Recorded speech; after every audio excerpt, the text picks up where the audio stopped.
자, 지역인재 전형의 지원 전략에 대한 이야기를 한번 해봅시다.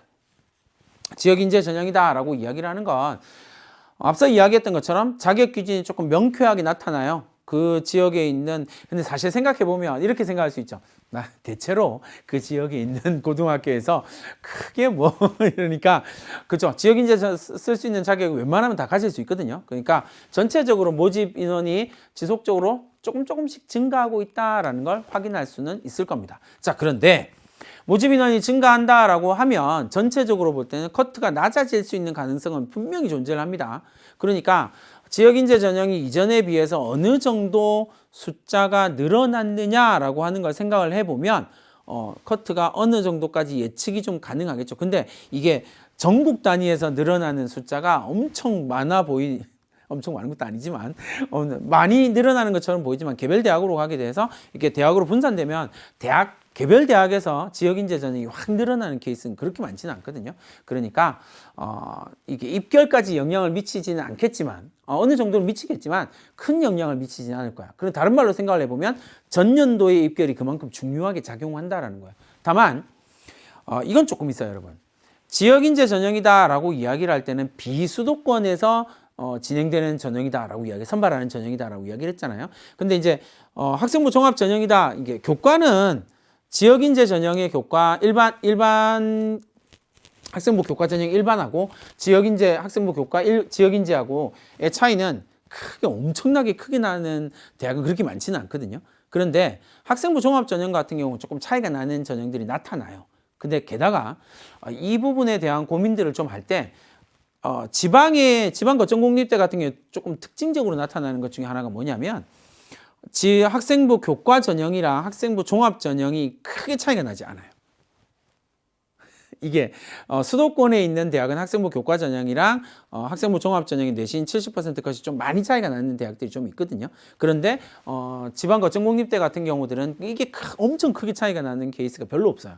비슷하게 가거든요. 그런데 지역인재도 좀 비슷하게 가는 경향이 있다라는 거예요. 그러니까 고민이 좀 많아지죠.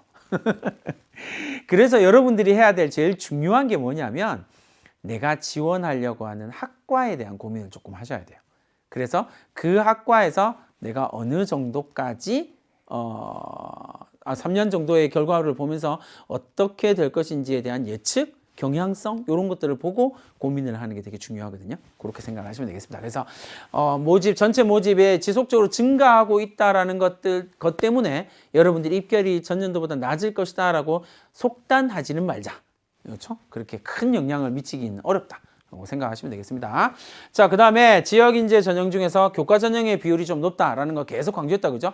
지역인재로 선발한다라고 이야기를 할 때는 교과 비중이 압도적으로 23,000명 중에서 18,000명을 교과 전형으로 선발하는 거니까 사실 지역인재 전형이 거의 대부분은 학생부 교과 전형이다라는 거 생각할 수 있겠네요, 그죠?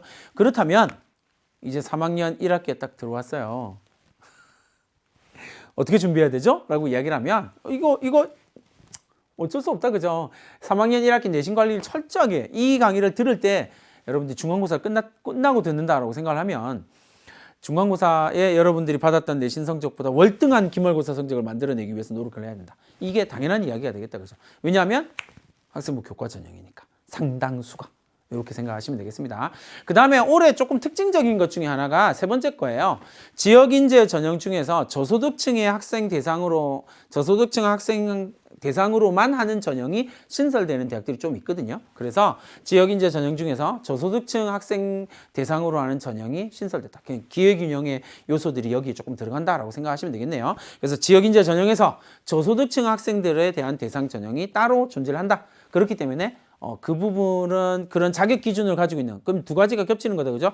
내가 그 지역에서 살고 있는, 그리고 저소득층이다라고 하는 두 가지의 조건이 겹쳐진 학생들을 위한 전형이 되는 셈이다, 그죠? 그러니까 그런 학생들은 조금 더 고민을 해보면 선명한 길이 나오겠네요, 그죠? 여기는 경쟁률이 그렇게 또 높진 않을 테니까 이렇게 생각할 수 있을 겁니다. 그 다음에 네 번째로 생각할 수 있는 건 선발 요소에 대한 고민은 어떤 전형이든지 사실 할 수밖에 없는 거예요. 그러니까 면접이 있을 수 있습니다. 서류를 반영합니다. 뭐 이런 것처럼 선발 요소별로 조금씩 다르게 나타날 수밖에 없을 거 아니에요. 그러면 그 선발 요소에 대한 준비가 반드시 필요해요. 특히나 면접. 그래서 이 학생부 종합 전형은 특히나 지역인재 전형 같은 경우는 학생부 종합 전형으로 선발하는 비율 자체가 워낙 적기 때문에 조금 이것저것 고민을 하는 학생들이 많을 거란 말이에요. 근데 면접은 실제로 연습을 통해서 어느 정도까지는 끌어올릴 수 있는 역량이 분명히 있거든요. 그러니까 선발 요소 확인하시고 난 면접을 너무 못하는데 난 이건 안 되겠네 이렇게 생각하지 마시고 연습을 통해서 내가 극복할 수 있다라고 하는 거 꼭 기억을 해 두시면 좋을 것 같습니다. 자, 그다음에 수능 최저학력 기준을 적용하냐 적용하지 않느냐라고 이야기를 하는 건데 대체로 13,000명 정도는 선발할 때 수능 최저학력 기준이 미적용된다라고 이야기를 했죠. 그런데 여러분들이 일반적으로는 이렇게 생각하시면 돼요. 지방거점 국립대 같은 경우는 이제 이런 수능 최저학력 기준을 거는 대학들이 좀 있으니까 내가 어떤 대학을 진학하기를 원하느냐가 좀 중요하겠죠. 거기에 수능 최저학력 기준이 이렇게 생각하는 게 별로 안 좋은 거예요. 저 대학은 수능 최저학력 기준이 있으니까 난 안 되겠다. 난 안 해. 이렇게 생각하지 마시고 지금 여러분들은 입시를 준비하는 과정이잖아요. 그러니까 저기 수능 최저학력 기준이 저렇게 설정되어 있으니까 선생님이 되게 중요하게 생각하는 포인트예요. 내가 지금부터 열심히 공부해서 전략을 짜서 제대로 공부를 해서 저 수능 최저학력 기준을 맞추기 위해서 노력해야 되겠다라고 생각하는 도전은 반드시 필요해요. 속단은 절대 금물이지만 도전의식은 반드시 필요합니다. 그 다음에 중요한 건 뭐예요? 그걸 도전해가는 과정을 여러분이 지켜내는 거예요. 그것만 지켜내면 실제로 생각보다 수능 성적을 3학년 때 끌어올린 학생들이 제법 있긴 하거든요. 다만 모든 학생이 그렇게 되는 거 아니다. 그 다음에 더 중요한 거 매일매일 똑같은 시간을 공부하는 학생만 된다. 토요일이라고 쉬고 학평 끝났다고 모평 끝났다고 쉬고 안 된다. 그런 학생들은 안 된다. 그러니까 수능 최저학력 기준을 그냥 쉽게 버리지 말자. 알겠죠? 그 부분은 생각하시고 여전히 3학년입니다. 그러니까 여전히 3학년이기 때문에 여러분들이 지금 어떤 선택을 하느냐에 따라서 완전히 달라질 수밖에 없어요. 실제로도 그래요. 그러니까 수능 최저학력 기준을 달성할 수 있는지 내가 어느 정도까지 끌어올릴 수 있는지 그리고 더 중요한 건 끌어올릴 수 있다 없다의 문제가 아니라 내가 얼마만큼 노력하고 있느냐가 더 중요하다. 라는 이야기 꼭 드리겠습니다.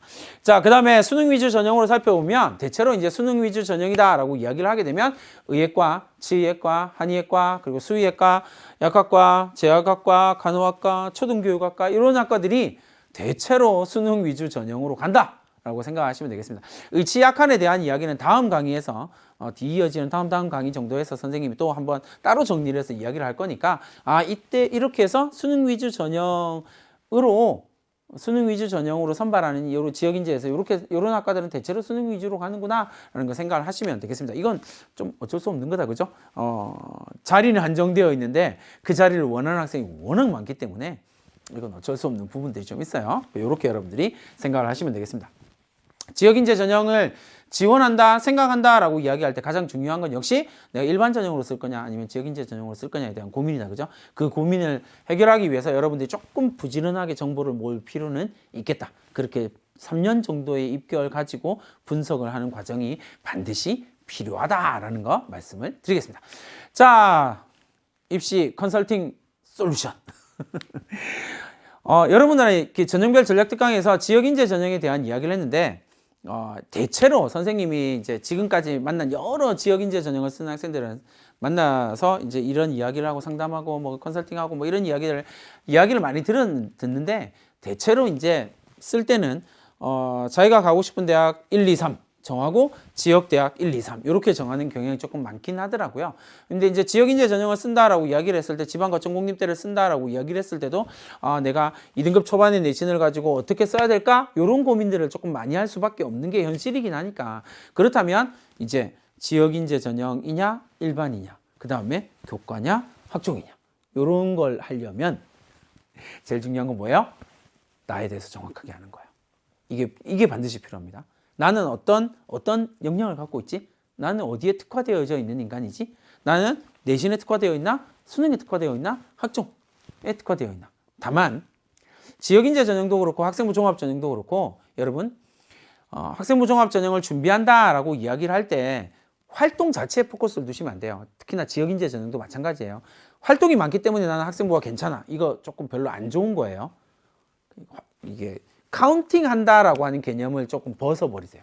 학생부 종합 전형을 준비할 때는요. 그래서 지역인재 전형에서도 그 부분을 조금 포커스를 맞춰서 이제 의치 약한에 대한 이야기를 하면서도 선생님이 무척 이야기를 많이 하겠지만 이런 부분들에 대한 고민들이 좀 있어야 된다. 그러니까 자료 정보를 수집하는 건 너무나 중요하지만 나 자신에 대한 정보 그것도 제일 중요하다. 그렇게 해서 준비를 좀 해주시면 좋을 것 같습니다.